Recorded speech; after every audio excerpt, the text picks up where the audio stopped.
पाक होना चाहिए, पवित्र होना चाहिए। प्रेम जीवन में एक ही बार होता है।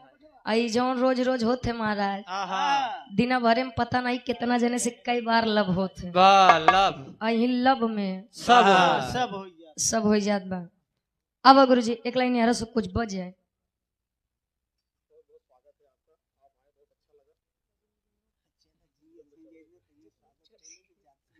तो मन भर के करवावत थी।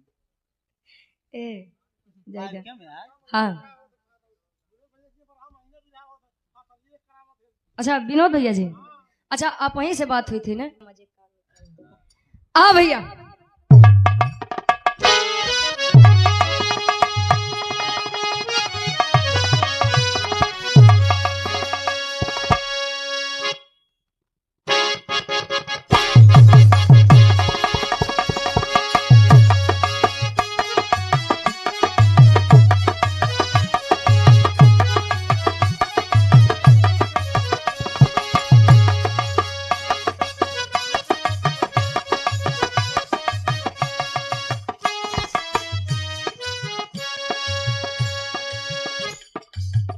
शादी विवाह के लगन चलत बा।